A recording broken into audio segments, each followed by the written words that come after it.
We are here. All right, now, I need you to be completely silent and pay attention to the screen. No, completely silent. Pay attention to the screen. Here we go.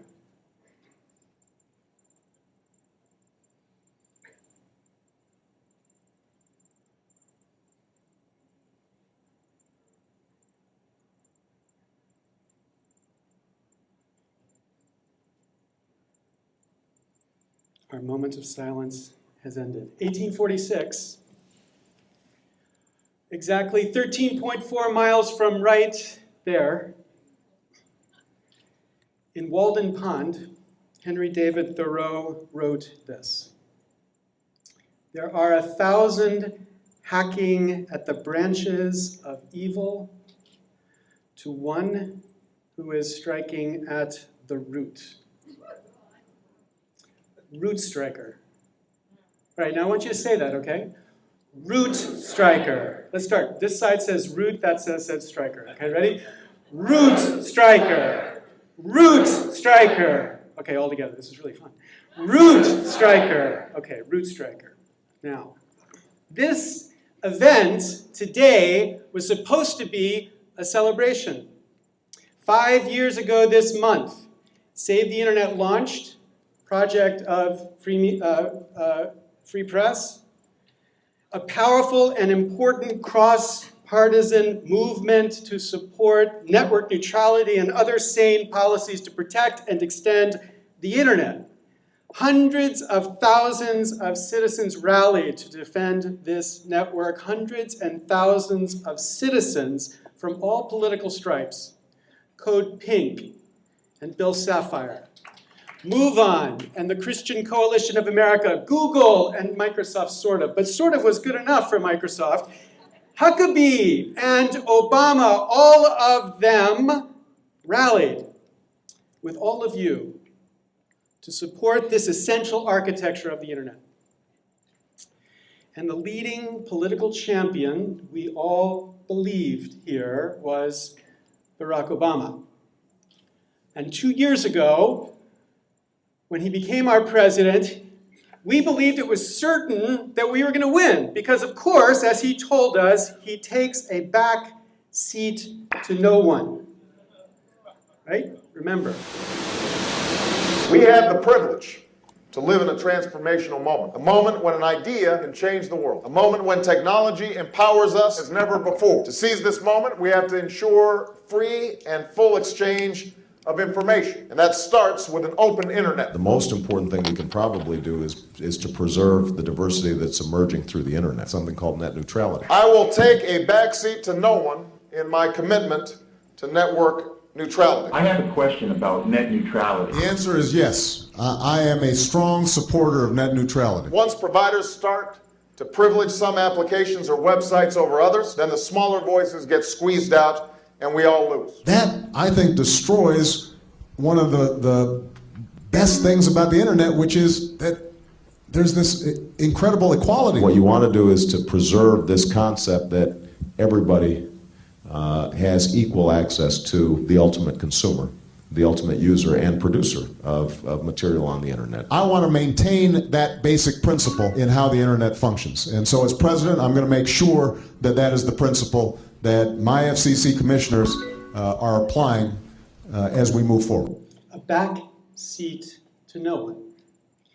So he appointed his right-hand man, Julius Janikowski, and Julius and Obama got into the front seat, and they were supposed to drive on the road to sanity to get us network neutrality as a solid part, a principle, a core idea of communications policy in America. And we, today, would then be able to celebrate that success. But we are not celebrating today. Halfway into this term, we are fighting to hold on to what I believe is a second-rate compromise of network neutrality by a compromised FCC, because activists such as the Tea Party and the Republicans, and I thought 3, I hear now 6 Democrats are voting to make the FCC regulations to support network neutrality illegal. Now, maybe they will be stopped in the Senate, maybe. But the astonishing thing The astonishing thing to keep in view here is that this obvious bipartisan reform is most likely dead as a political movement. Now, how did that happen? It's not because there were a bunch of liars, and it's not because anybody's been bought yet. The reason ties to a story which a friend told me, and I'm going to repeat, try to hide as many of the characters in this story as I can. My friend was talking to an admired member of the FCC. The member was mentioning the latest block that was coming from AT&T. And my friend said to this member of the FCC, I didn't know AT&T had a vote on the commission. And there was a pause, and quick as a whip, the response was, they don't. They have 60 votes in the House. And it's not just 60 votes that they have in the House. The other side in this debate has had more than $100 million spent to fight this grassroots reform that we helped start here, that you spread across the country. They fought it with acres of AstroTurf, gaggles of talking heads, all committed to changing the color of black to white. The Tea Party Patriots, just this week, circulated an email. This is what they said in their call to arms to stop network neutrality. Network neutrality gives the federal government the power to regulate content on the internet by forcing every internet provider to carry every kind of content at the same price, regardless of the strain it puts on the company's network. Now, the appropriate response to that email is captured in this picture. What could you possibly mean by that insanity? But the insanity has worked. And here's the key, it will always work, so long as private funds drive public elections. And so long as Capitol Hill is, as my friend Jim Cooper describes it, a farm league for K Street, and so long as chairmen of the FCC can leave the FCC and go be a lobbyist of the very people they were regulating and earn more than $2.3 million, as Michael Powell has just done. So long as that's the system, there will be no opportunity for movements like these to establish policies that get to be established policies in our government. Now, I'm here to beg you to have a kind of conversion experience like the one I had about 4 years ago. For many years, I was fighting in the area of copyright regulation. I became an activist in copyright regulation on October 27th, 1998, when Congress passed a statute in honor of this great American, Sonny Bono, the Sonny Bono Copyright Term Extension Act. The statute would extended the term of existing copyrights by 20 years. Now, the question Congress was supposed to be asking when they passed this statute was, did it advance the public good? And the thing we know about copyrights is that they are a monopoly given by the state to give an incentive for people to create great new work. Now, the one thing we know about incentives, in this universe, not the Star Trek universe, but in this universe, incentives are prospective. No matter what the US Congress does, they cannot get George Gershwin to create anything more. So it couldn't make any sense from the perspective of what copyright is supposed to do to extend the term of an existing copyright, no new incentives. So when we challenged this statute in the Supreme Court, we had a brief that was signed by a bunch of economists, including this left-wing, that's Milton Friedman, right-wing, Nobel Prize-winning economist. Friedman said he would only sign the brief if the word no-brainer was in the brief somewhere. So obvious was it that this could not advance the public good to extend the term of an existing copyright. But obviously there were no brains in this place when Congress unanimously passed this statute to extend the term of existing copyrights. What there was in that place was more than $6 million in contributions by the Disney corporations and others who would benefit from this gift from our government locking up our culture. Now, we lost that fight. And in the 10 years after that fight, we've lost many more. But the thing is, we have seen huge progress in the grassroots of this country, the teachers, the parents, the educators, the activists, who have recognized what this issue means, who've begun to see why it's important to keep our culture free. We've seen progress in people who want to understand and do the right thing, but no progress here. And when I recognized that, it's one of those moments when I realized I wasn't as smart as I thought I was, because it's such an obvious point when you recognize it. It's as obviously so. There's no progress in Congress so long as private funds drive public elections, so long as Capitol Hill is a farm league for K Street. Now, the point is, the thing that I saw is it's not just the case with copyright, esoteric subjects like copyright.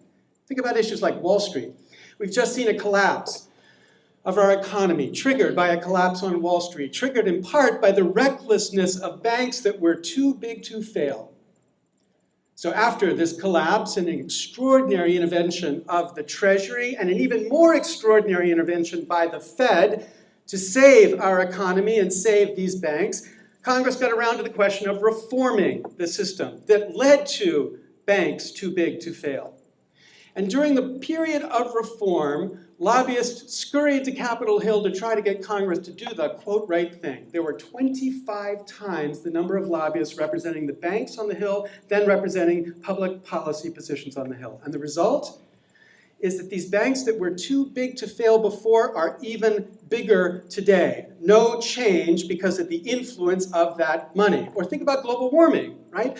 We won this election. We thought, Democrats through the wazoo, I think that's how you spell that word, anyway, wazoo, who were committed to doing something finally about global warming. We had an election where both presidential candidates were committed to doing something about global warming. What did the other side have? All the money in the world. What did we get after all the money in the world was deployed to stop this regulation? Nothing. We got nothing because they succeeded in blocking this regulation. Or think about the healthcare debate. My friend Ezra Klein wrote a piece after healthcare came out, which was talking about the way Obama administration had succeeded in neutralizing every single industry. And what he meant by that was that he had set them up against each other, but the editors at the Post had this unfortunate title, The Twilight of the Interest Groups, which the ever-pleasant Glenn Greenwald picked up on and wanted to pick on Ezra about because the suggestion that we'd seen the twilight of the interest groups in the passage of healthcare was too much for Glenn. This is what he wrote. If by neutralizing, Ezra means bribing and accommodating them to such an extreme degree that they ended up affirmatively supporting a bill that lavishes them with massive benefits, then he's absolutely right. But being able to force the government to bribe and accommodate you is not a reflection of your powerlessness, quite the opposite. The way this bill has been shaped is the ultimate expression and bolstering of how Washington has long worked. One can find reasonable excuses for why it had to be done that way, but one cannot reasonably deny that it was. Invoking the words of the 20th century's greatest philosopher, David Byrne, same as it ever was. But the point is, you need to begin to do this math, connect these dots, recognize how every single issue you and I care about, and not just you and I, people on the right too, every single issue we care about is blocked by the same fundamental rot. You have to have this conversion experience to recognize that we won't get anything real from our government until we change this. We'll get nothing substantial until we change this, until we take up that fight, Obama promised. We will lose. They will lose because real change, change that will make a lasting difference in the lives of ordinary Americans, will keep getting blocked by the defenders of the status quo. Now, our system was not designed to misfunction like this. Our framers gave us a republic. By that they meant a representative democracy. By that they meant a democracy that was supposed to have a certain kind of dependency. A dependency, as the Federalists put it, upon the people alone. So here's the way we could think about it. I do my own graphics. That's pretty cool, right? Watch, you can see it again. Congress, dependent upon the people. But the problem here is we have evolved a different dependency in that economy, not just the people, but increasingly the funders. Members spend between 30 and 70% of their time raising money to get back into Congress or to get their party back into power. They develop a sixth sense as they increasingly begin to recognize how every single thing they do might or might not affect their ability to raise money, and they adjust themselves to make sure they don't reduce their ability to raise money. They become shape shifters as they adjust their views to maximize the opportunity for them and their parties to become the party in power. Leslie Byrne describes when she went to Congress, she was told by a colleague from Virginia, always lean to the green, and then to clarify, she said, he was not an environmentalist. Now this is a dependency.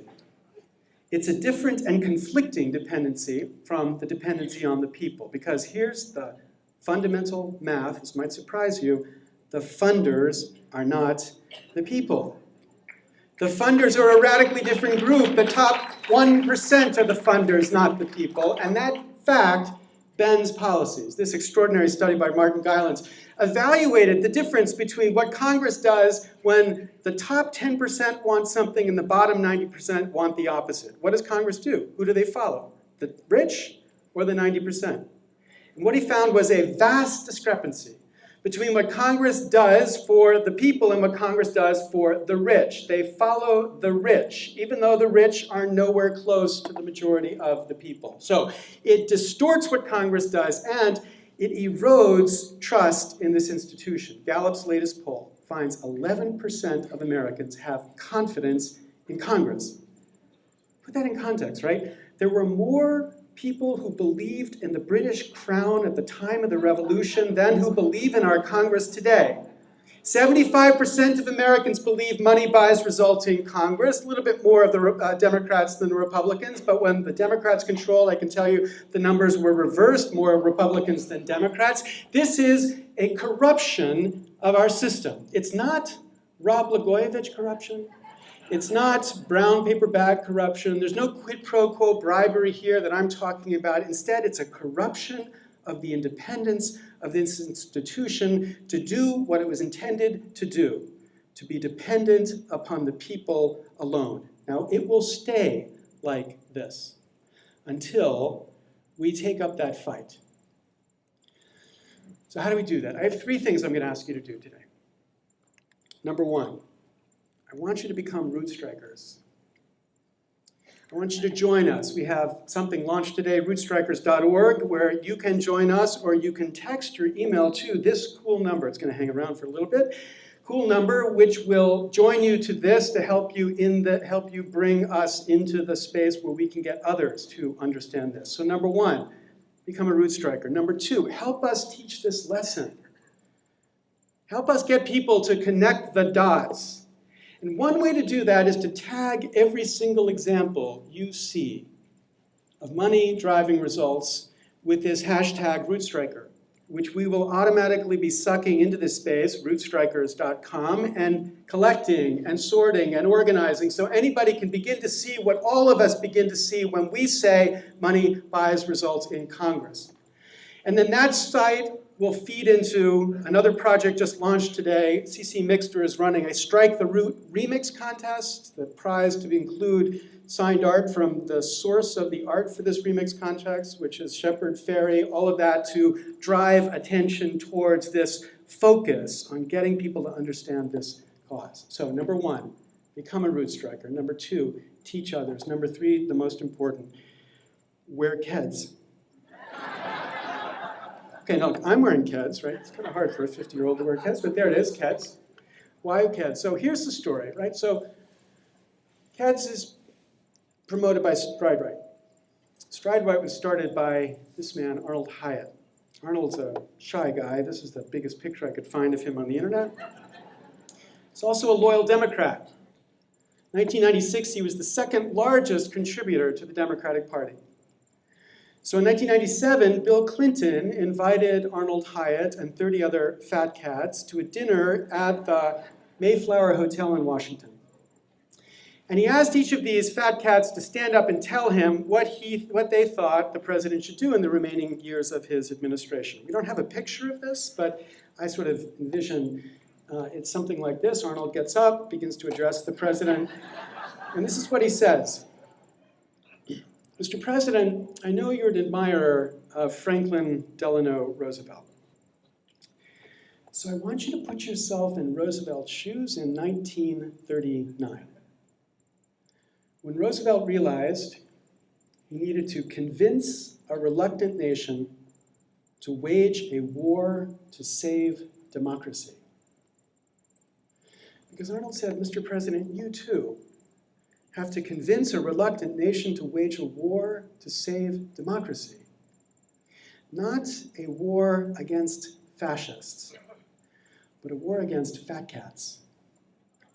A war against people like us, people who believe that merely because we are rich, we have the right to direct public policy. Merely because we've been successful in the market, we have the right to get the president on the other end of the line or have dinner with him whenever we happen to be in Washington. People who have destroyed how this democracy functions because people who have convinced the people that democracy doesn't care about them.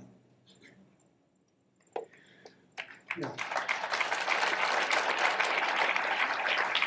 Now, you can imagine in that room of 30 fat cats and the president, after Arnold was finished, there was a little bit of silence. The only published account we have of the evening says that in response, Clinton effectively slashed Hyatt to pieces, humiliating him in front of the group. Now, 15 years later, we need to recognize that it was Arnold Hyatt who was right that night. That we do need to convince a reluctant nation to wage a war to save democracy. But where Arnold was wrong was in believing that politicians were going to do this for us. It's not politicians who will wage this war. It's citizens. It's us. It's Rootstrikers. It's you. When Franklin walked out of the Constitutional Convention, a woman stopped him on the road and said, Mr. Franklin, what have you wrought? Franklin said, a republic, ma'am, if you can keep it. A republic, a representative democracy, a democracy dependent upon the people alone. We have lost that republic. Join us. Take up that fight to get it back. Become Rootstrikers. Thank you very much.